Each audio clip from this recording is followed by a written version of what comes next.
신용복 선생 일주기입니다. 벌써 1년이 돼가는군요. 벌써 눈물이 날라고 그래요. 한국 근현대사의 질곡을 온몸으로 겪으시면서 통찰과 울림으로 우리 사회의 거울이 되어주셨던 분. 지난해 올해 우리 사회에 참 많은 어려움을 겪고 있는데 이럴 때 신 선생님이 계셨다면 과연 어떤 말씀을 해주셨을까, 어떤 역할을 해주셨을까 하는 그런 아쉬움이 더더욱 큽니다. 그래서 오늘 좀 특별한 손님 한 분 모시고 이 신용복 선생님에 관한 이야기, 또 요즘에 우리 사회 이야기 해보려고 합니다. 신용복 선생님의 제자 가운데 한 분입니다. 여러분 좋아하시는 방송인 김재동 씨를 오늘 특별히 스튜디오에 초대했어요. 어서 오십시오. 네, 감사합니다. 네, 초대해주셔서 감사합니다. 자, 오늘 모신 게 신용복 선생의 제자 가운데 한 분으로 오늘 모셨는데 직접 수업을 들으셨죠? 네, 쌤 수업, 고전 수업 들었어요. 네. 저 학점은 잘 나왔어요? 학점 쌤께서 잘 안 주셨어요. 잘 안 주셨는데. 수업은 열심히 들어갔습니까? 네, 쌤은 저 잘 봐주셨어요. 수업 열심히 들어갔다기보다 수업에 들어간 학생들을 술 열심히 사줬어요. 술 열심히 사주고 꼭 거기 뒷동산이 있거든요. 거기 가고 그다음에 선생님이 요청하시는 다른 외부 강연 같은 거 거기 가서 또 같이 하기도 하고 많이 그 학교에 편입하신 건데 네. 그 전부터 신용복 선생님과 알고 계셨죠? 네. 선생님 알고 있었죠. 책으로 엄청 뵙고 싶어서 어떻게 하면 선생님 가까이서 좀 뵐 수 있을까? 그래서 그 학교에 또 편입하게 된 거고. 일부러 찾아가서 뵙고. 네. 벌써 1년 됐습니다. 네. 돌아가신 지. 네. 선생님이 지금 계시면 네. 요즘에 이 최순실 박근혜 게이트 그리고 대통령 탄핵 그리고 광화문 촛불 혁명 이런 모습을 보시고 뭐라고 하셨을 것 같아요? 스님 거의 남의 탓하시는 거 제가 보신 적 한 번도 제가 본 적이 거의 없는 것 같아요. 그리고 감옥에 가게 되신 일에 대해서도 그렇게 만들게 된 책임자에 대해서 얘기하신 적은 제가 거의 들은 적이 없어요. 지금도 이렇게 아마 찾아뵀으면 이렇게 그냥 조용히 웃으시면서 되게 많이 들어주셨을 것 같아요. 저희들이 막 이야기를 쏟아내면 그런 거 생각하면 가끔씩 울컥울컥해요. 그래서 스님은 뭐 어떻게 생각하세요?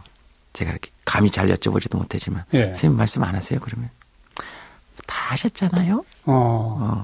여러분이 얘기 다 했잖아요. 네, 다 하셨잖아요. 똑같은 마음입니다. 네, 늘 그렇게 말씀해 주셨던 게 가장 큰 말씀으로 저는 되게 많이 기억이 남아요. 저는 그런 모습이 늘 답이었거든요.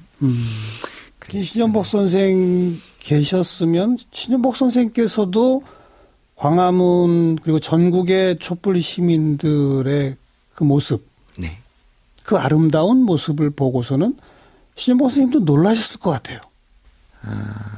제가 감히 선생님이 살아계신다면 어떤 마음을 가지실지에 대해서 말씀드리는 게 제가 좀 조심스러워서 그런데요.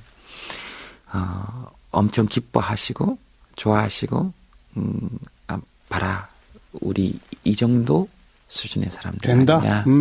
이 정도 수준의 사람들 아니냐. 우리가 이런 사람들 아니냐. 그러면서 늘 유머도 있으셨기 때문에 그리고 아마 글씨 하나 또 쓰셨을 그러셨겠죠. 그 글씨 이렇게 글씨처럼 그림과 서화. 글씨. 네. 아마 촛불 시민들을 여러 모습으로 그려내셨을 것 같아요. 그러니까요. 그거. 선생님께서도 매우 놀라시고 기뻐하고 흐뭇해하고 내가 뭔가 이분들한테 뭔가 좀 기록을 남겨야 되겠다. 이런 어떤 의무감도 가지셨을 것 같아요. 네. 또 아마 글씨 쓰시고 그림 그리시고 편찮으셨겠지만 또 아마 그렇게 하셨을 것 같아요. 그렇게 조용히. 그렇게 막 하다가 우리 지쳐서 가면 늘 가서 우리가 자랑해도 들어주시고 원망해도 들어주시고 그러셨어요. 아마 그런 또 아랫목 같은 역할도 해주시지 않으셨을까. 왜냐하면 또 분열될 수 있잖아요. 네. 분열이라는 게 늘 나쁜 것은 아니지만 지금까지 우리 혁명들이 듣고 계시는 청취자분들이 더 잘 아시겠지만 60년의 혁명도 그랬고 60년의 혁명도 그랬고 4.19 직후에 5.16이 왔고요. 네. 87년 이후에 네. 노태우 당선이 왔고요. 네. 그리고 서울의 봄 이후에 전두환이 왔고요. 그렇죠. 네. 그러니까 그렇게 해서 사실은 다 시민이 만들어 놓은 열매를 개들이 와서 따먹었거든요. 표현이 좀 과격하지만 더 과격한 표현을 찾지 못해서 죄송합니다. 예. 네. 그래서 이번만큼은 그렇게 되지 말자라고 하는 게 지금 우리 시민들의 생각이라고 저는 그렇죠. 개인적으로 생각해요. 그렇죠. 그리고 또 지금 그런 방향으로 나아가야 한다고 생각하고요. 그런 데 대해서 아마 많은 사람들의 이야기를 들어주시지 않으셨을까. 선생님 늘 그러셨거든요. 선생님 글씨에도 나와 있지만 교학상장. 가르치고 배우면서 서로 함께 가르치며 배운다. 함께 성장한다. 네, 네. 그리고 제가 정확히 기억하는지는 모르겠지만 배운다는 것은 자기를 낮추는 것이고 가르친다는 것은 다만 희망에 대해서 이야기하는 것이다. 그리고 궁극적으로 나아갔을 때는 배우는 사람과 가르치는 사람의 경계가 없어지는 것이 진짜 배우고 가르치는 것이다. 예. 그렇게 말씀하셨는데요. 아마 그걸 또 몸소 보여주시지 않으셨을까. 그래서 스님 말씀을 들으면 늘 뭔가 가르침을 받는다 이런 느낌이 들지 않았어요. 기본적으로 가르침을 받고 싶긴 한데 우리가 뭔가 멘토 열풍 이런 거 있을 때도 왜 배워야 된다. 우리는 배워야 될 사람들이다. 우리는 모자란 사람들이다. 우리는 부족한 사람들이다.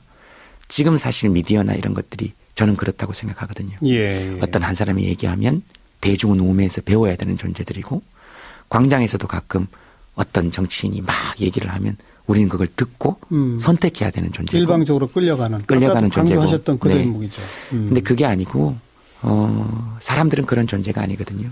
전문가는 조금 깊이 알지만 모든 사람은 모든 것을 알잖아요. 네, 네. 그래서 아마 사람들이 모두 말할 수 있도록 또 그런 길들을 함께 고민하면서 배우고 가르치는 것의 경계를 없애주는 허물어버리는 그래서 진짜 사람들의 시대를 여는 거기에서 일어나는 갈등을 잘 들어주시는 예. 그런 역할을 하시지 않으셨을까. 이렇게 그런 생각 품어주시는 다 들어주시는 네. 이런 게 어떤 어른의 모습이잖아요. 네. 우리 시대에 지금 어른이 없다 이런 얘기 주로 하지 않습니까? 앞에 앉아 계시는데 왜요? 아이, 왜 그러세요? 아이, 정말로. 네, 네. 아니, 그러니까 네. 그런 시연보 선생님 같으신 그런 어른들 네. 모두가 좀 그래 저분은 존중할 수밖에 없어 뭐 이런 뭐 정파와 이념과 이런 걸 떠나서 네. 그런 모습을 보여주시는 어른 참 그런 어른이 많아야 좋은 사회죠 사실. 제가 거기 뭐 얘기할 수 있는 자격이 있을지는 모르겠지만 그런 어른이 그리운 건 틀림없어요. 예, 예. 저희들 제 또래만 해도 아직 기댈 어른들이 필요한 세대거든요. 근데 흔히 말하는 꼰대처럼 그런 게 아니고 야 이쪽으로 가 저쪽으로 가 선택해 이것이 아니고 뭘 하고 싶은데 그렇죠. 아무것도 안 하고 싶어요. 그럼 그래? 그러면 아무것도 하지 마. 괜찮아. 선생님 저한테 해주셨던 말씀 중에 그런 거 있었어요. 사람은 생각하는 시간이 중요하고 예. 그다음 그것보다 더 중요한 건 아무것도 생각하지 않는 시간이 더 중요하고 예. 또 그것보다 더 중요한 건 아무것도 생각해야 될까 말아야 될까조차도 생각하지 않는 시간. 그걸 요즘 말로 하면 선생님이 그렇게 직접 말씀하셨어요. 멍 때리는 시간이 제일 중요하다. 그것만큼 행복한 시간이 없다. 예, 예. 자꾸 배우려고 뭐 하지만 안 해도 되고 멍 때려도 된다. 그래서 제가 한번 여쭤봤어요. 그래서 아마 제가 쓴 책에도 이렇게 그 선생님하고 에피소드 적어놨는데요. 오늘은 선생님 얘기하는 거니까 이렇게 좀 길게 얘기해도 되죠. 선생님 얘기는. 예. 그래서 그랬더니 함께 우리 그리워하고 네, 함께 눈 촉촉해지더라도 마음껏 얘기하세요. 네. 그래서 선생님께서 그러셨어요. 선생님도 멍 때리시는 시간이 있으세요? 왜냐면 없으실 것 같아요. 맨날 글씨 쓰시고 뭐 이렇게 막 반듯하시고 그랬더니 그럼요. 그래서 어떻게 멍 때리세요? 그랬더니 햇볕 감옥에 있을 때도 왜 신문지 한 장 크기의 햇볕 때문에 사셨다 그러셨잖아요. 그 햇볕이 커졌다가 작아졌다가 하는 그걸로 견디셨다고 그러셨는데 그 햇볕을 이렇게 보시면서 속눈썹 사이로 무지개를 만드는 시간이 당신께서는 그렇게 행복하시다고. 우리 알잖아요. 이렇게 햇볕 이렇게 쫙 보면 이렇게 해가지고 왜 이렇게 눈 가늘게 뜨고 보면 이렇게 무지개빛 이렇게 막. 야, 이걸 또 이렇게 쌤, 뭐 그런 것까지 멍 때리는 시간까지 이렇게 문학적으로 표현했어요. 아, 재수없게. 속눈썹 사이로 무지개를 보는. 만드는 시간. 원래 없는데 속눈썹 사이로 만드는 시간이잖아요. 그러니까 만든다 그 표현이 저는 아직도 되게 기억이 남아요. 그래서 그렇게 멍 때리는 것도 괜찮다라고 얘기해 주시는 어른. 네, 그런 어른. 그런 얘기 되겠죠. 자, 아까 우리 이야기 나누면서 시현복 선생님께서도 아마 지난 몇 달 동안의 한국 사회 변화, 특히 촛불 시민들 보고 놀라고 기뻐하셨을 것이다 이런 얘기 했잖아요. 네. 김재동 씨도 마찬가지죠. 놀랬죠. 저는 정말 개인적으로 많이 놀랐거든요. 그 학교 다닐 때 뜀틀 해보셨어요? 예. 안 해본 사람 누가 있습니까? 몇 단 넘었어요, 쌤? 기억이 안 나는데요. 7, 8단 이상 다 하지 않나요? 7, 8단이면 사실 굉장히 잘 넘으시는 거죠. 저는 그거 잘 못 넘어서 그 절대로 안 될 것 같은 단수가 있잖아요. 네. 그래서 막 뛰어가다가 무서운. 네. 네. 그래서 그 구름판을 못 딛는. 그렇지. 그죠. 네. 뭔가 이렇게 못 딛는. 그리고 넘어가다가 중간에 턱 퍼질고 앉는. 그렇죠. 겁나는. 네.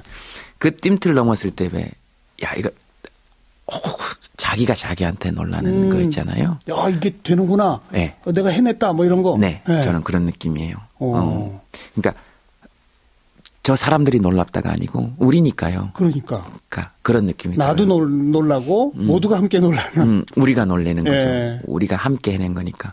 그러니까 한 몇 천만이 함께 단체 줄 넘기를 야 이거 100번 연속은 아무도 안 걸리고 도저히 못 넘을 거야. 근데 끝나고 나서 그러니까 누가 누구한테 야 너 잘했고 이번에 잘 넘었네 이런 게 아니고 쳐다보면 모두가 함께 넘은. 모두가 다 같이. 모두가 함께 넘은. 모두가 함께 넘은. 그걸 굳이 말로 하지 않아도. 네. 그런 느낌. 네. 예. 그러니까 이거 보고 놀랬다 이렇게 하는 게 아니고 사실 이건 저한테도 자격 있는 거잖아요. 그렇죠. 그렇게 모두에게 자격 있는 것처럼. 예. 광화문 광장에 가보면 말하지 않아도 그런 기운이 느껴지는 거죠. 서로가 서로에게 굉장히 고맙고, 서로가 서로에게 놀라고. 굉장히 배려하고. 네. 네. 그러니까 그 100몇십만이 모여도 사고 하나 안 난다는 거는요, 거의 기적이에요. 네. 그러니까요. 세계적으로 좀 그런 유래를 기억하지 못합니다, 솔직히. 네. 그 3.1운동의 공약 3장에 보면, 공약 3장 마지막 장에 제가 정확히 기억하는지 모르겠지만, 다만 질서로. 질서로. 그래서 누구도 우리에게 시비 걸지 못하도록. 이런 느낌의 그게 그러니까. 마지막 공약 3장이거든요. 그러니까. 그리고 2장이 아마 정말로 전혀 두려움을 갖지 말고, 민족적 목소리를 토해내라. 이렇게 공약 2장에 나와 있는데, 마치 그 3.1운동의 모습이 그대로, 네. 정말로 질서정연하지만 그게 가장 무섭잖아요. 네. 그게 가장 무섭잖아요. 뭘 아주 많이 외우고 있군요. 3.1운동 공약 2장 3장은 또 어떻게 이렇게 외우고 있어요? 공약 2장 3장 정확하지 않아요. 찾아봐야 됩니다. 그래서 제가 말씀드리는 제가 또 건. 하나 놀란 게 저도 네. 광화문에서 김재동 씨가 헌법 1조부터 시작해서 쫙 하는 걸 옆에서 들었는데. 아, 스님 계셨어요. 어떻게 이렇게 다 외워요, 그런 걸? 아, 그거요? 네. 진짜 외운 거 아니고요. 다시 검토해 봐야 됩니다. 몇 점 맞는지 저 틀리면 어때요? 검토해 봐야 되는데. 근데 저는 한 4-5개 하고 말 줄 알았더니 네. 아니 한 30몇 개까지 가던가? 시 같았어요. 제가 처음 읽었을 때. 헌법을? 네, 헌법이 시 같았고 제가 제일 처음 먼저 접한 헌법 구절이 문주석 판사가 쓴 칼럼 중에서 헌법 구절만 이렇게 몇 개 나눈 거기서 이렇게 그냥 이렇게 스쳐 지나가면서 보다가 37조 1항인데요. 예, 이건 제가 정확하게 기억합니다. 37조 1항인데요. 거기 그렇게 돼 있었거든요. 국민의 자유와 권리는 헌법에 열거되어 있지 아니하다는 이유로 경시되지 아니한다. 네. 근데 그 구절을 딱 읽는데 저는 그런 느낌이 들었어요. 비웃으실지 모르겠지만 근데 저는 헌법의 최종 해석권은 변호사나 검사에게 있는 것이 아니라 시민 모두에게 있어야 한다고 생각하거든요. 왜냐하면 시민 자체가 헌법이니까. 네. 그래서 그런 시민의 권리로 제가 해석하는 헌법을 그냥 제가 받은 느낌을 말씀드리자면 그 37조가 그런 느낌이었어요. 저는 그 연애 편지를 어떤 사람이 36장을 써놓고 마지막 37번째 장에 예. 내가 혹시 까먹었는지 모르겠는데 여기에 적혀 있지 아니하다는 이유로 내가 널 사랑하지 않는 건 아니야. 그러니까 엄청 감동적이고 그리고 이게 우리 할아버지 할머니들이 써놓으신 사실은 상속 문서잖아요. 네. 국가의 상속권이 누구에게 있는지. 그런 느낌이 들어서 1조부터 36조까지 한번 보고 싶다는 생각이 37조부터 들었던 거죠. 그래서 1조 1항, 1조 2항 거기 보면 권력 나오잖아요. 모든 권력은 국민으로부터 나온다. 근데 그 1조 2항의 권력이 한 번만 나오고 나머지에는 130조까지 한 번도 안 나오더라고요. 딱 한 번 등장해요? 권력이란 단어가? 권력이란 단어는 딱 한 번만 나옵니다. 예. 나머지는 다 권한이. 다 사법부의 권한, 행정부의. 그래서 대통령은 권력 대행이라 그러지 않잖아요. 대통령 권한 대행이라 그러고. 그래서 그거 읽으면서 제가 들었던 생각은 권력 교체 이런 말 사실은 다 반헌법적 표현이라고 생각해요. 권한 교체. 권한 교체. 네, 사법 입법부 권력 교체 아니고 입법부 권한 교체. 모든 권력은 국민에게 있다. 모든 권력은 국민에게 있다 정도가 아니고 권력이라는 단어를 그러니까 권력은 자의적으로 쟁취할 수 있는 걸 뜻하잖아요. 권한은 타인에게 위임받은 것이고요. 그렇죠. 권력은 자의적으로 행사할 수 있는 거잖아요. 그러니까 국민 이외에는 권력 자체를 잡을 생각을 하면 안 된다 하는 게 저는 우리 헌법 정신이라고 생각해요. 이야, 뭐 우리 그냥 흔하게 네. 뭐 권력 투쟁, 네. 권력자들 네. 이런 말 많이 쓰는데 다 잘못된 말이군요. 네. 권한 투쟁. 네. 권력은 오로지 시민들만 자의적으로 사용할 수 있는 단어인 거죠. 그래서 가끔씩 국회의원들 왜 어깨 힘줄 때 그런 얘기 하잖아요. 국민, 개개인이, 헌법기관이다. 네. 맞는 말인데요.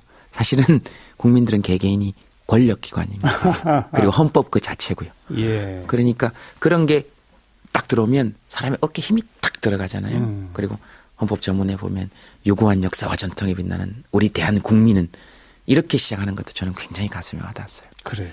제가 처음 기억나는 거는 그 성주에 사드 배치 반대하러 내려갔을 때요. 경북 성주. 네. 그때 내려갔을 때 헌법 얘기하려고 내려간 게 아니거든요. 그때 그냥 거기서 고등학교 선배님이 야, 한번 와라. 네가 와야 되겠다. 그래서 내려가서 거기 있다가 되게 열받았었어요.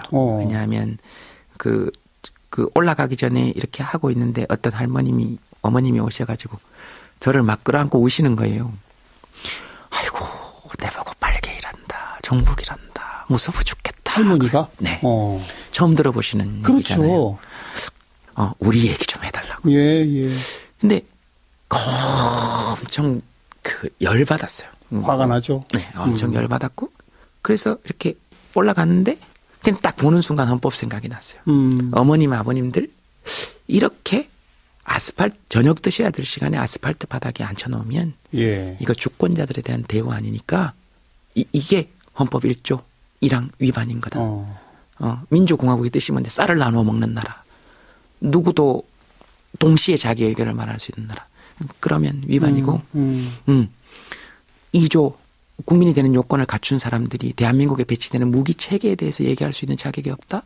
그러면 이거 헌법 2조 위반이고 예, 예. 이렇게 행복하지 못하게 하면 헌법 10조 행복주권 위반이고 저절로 막 나오는군요. 하나씩 하나씩. 그 모습들을 보면 어떤 헌법을 위반했는지가 그냥 눈에 보이죠. 정말. 게다가 그 할머니가 평생 처음 나보고 빨갱이래 이런 소리 들었다는 것은 그럼요. 아닙니다. 할머니가 권력자십니다라는 말 해주려야죠. 네. 네. 그래, 다 자연스럽게 헌법으로 연결이 되더라. 네. 그렇군요.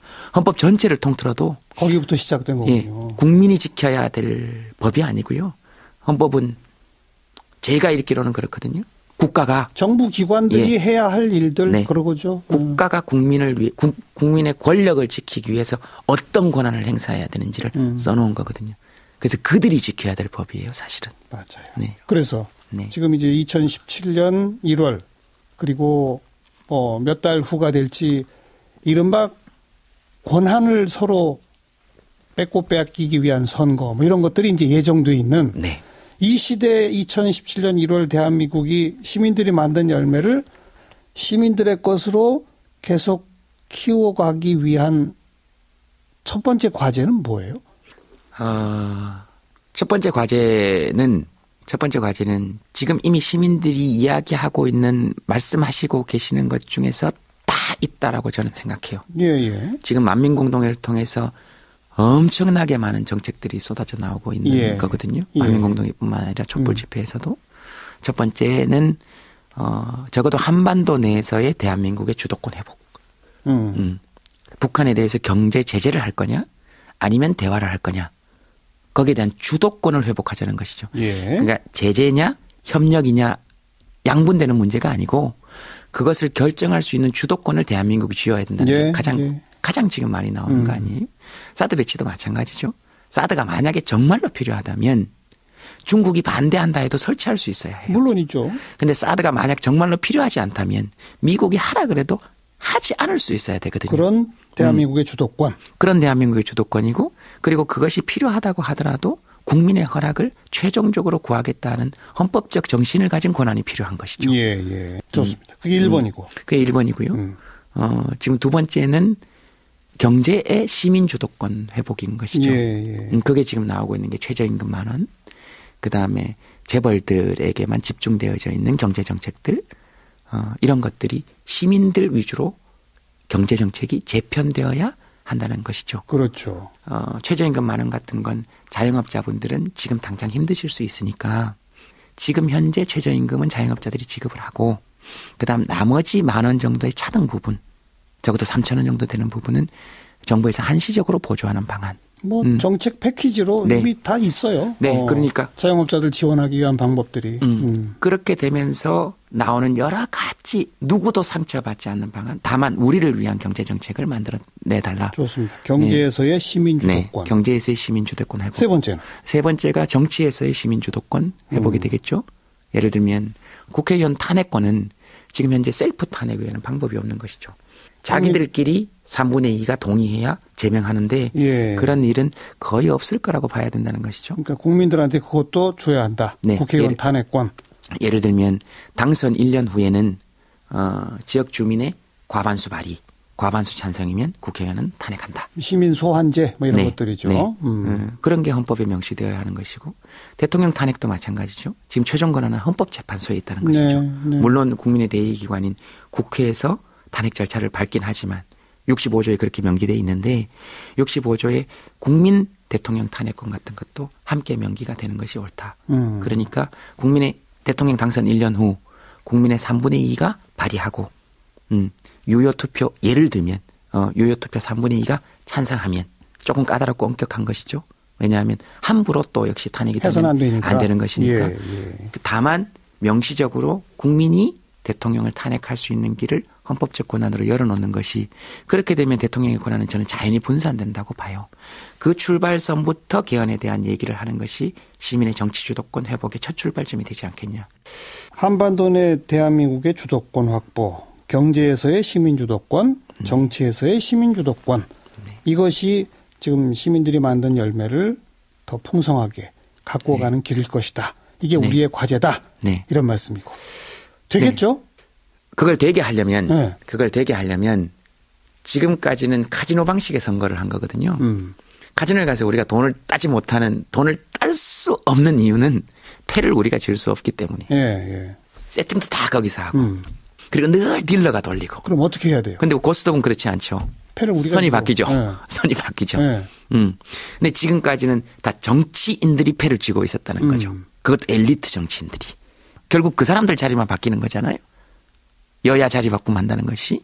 물론 정도의 차이는 있겠죠. 시민이 패를 쥐는 방법이 뭡니까? 시민이 패를 쥐는 방법은 지금까지는 정치인들이 공약을 들고 나와서 자 1번 후보의 공약을 지지해달라. 2번 후보의 공약을 지지해달라. 그 시민들이 요구사항을 집약해놓고 이 말 들을 사람 손들어 이렇게 해라 이거죠? 3번 후보의 공약을 지지해달라. 그래서 우리는 3지선다 또는 4지선다 또는 5지선다. 아마 하나 고르는 거죠. 뭐. 하나 고르는 것밖에 안 되잖아요. 그런데 지금은 촛불 혁명을 통해서 지금 아직 미완의 혁명이긴 하지만 사람들로부터 수많은 정책들이 쏟아져 나오고 목소리가 쏟아져 나오고 있으면 이때 기존의 정치권이 와서 저를 지지해 주소요가 아니라 우리가 당신들을 지지합니다 하는 정치인을 뽑으면 되는 것이죠. 내가 이거 하겠습니다. 네. 그렇게 되면 시민의 뜻을 누가 되더라도 받들 수 있는 구조를, 즉 패를 시민이 줄 수 있는 구조를 만들어낼 수 있다고 보는 것이죠. 지금 시민의 역량이 거기까지 올라왔으니까. 시민의 요구에 복종하는 정치인을 우리가 고르면 된다. 네. 우리가 골라야 되는 것이죠. 저는 그런 선거 제대로 가는 것이 옳다. 그래서 대통령 선거가 아니라 부통령 선거다.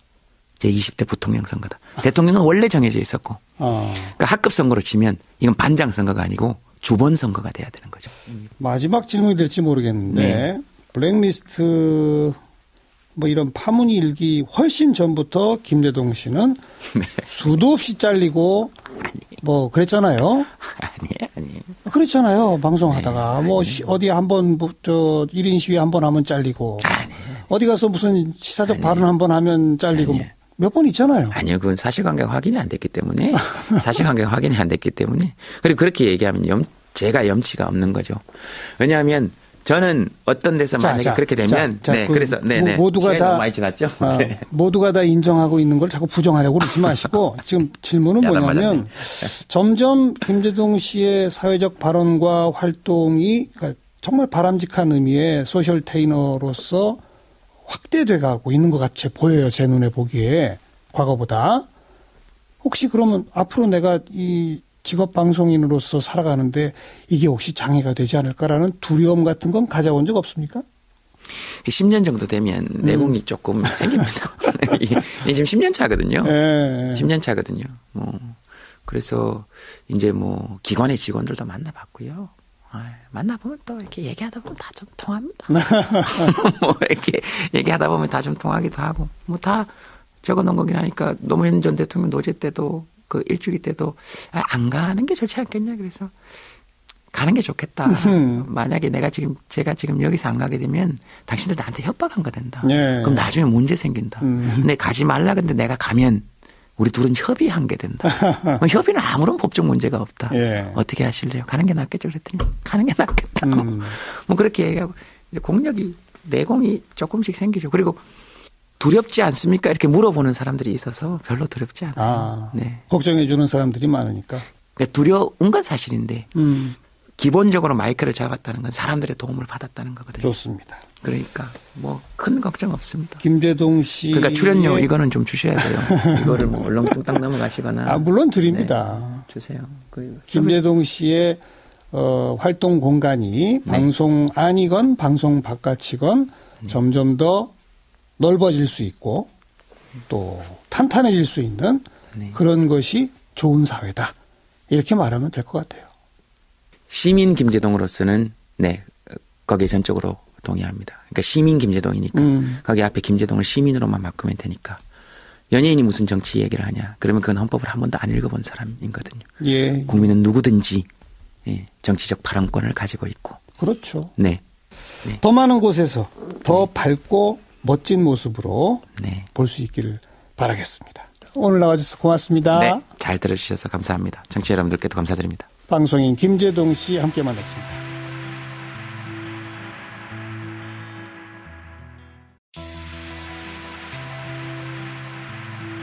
신영복 선생 일주기입니다. 벌써 1년이 돼가는군요.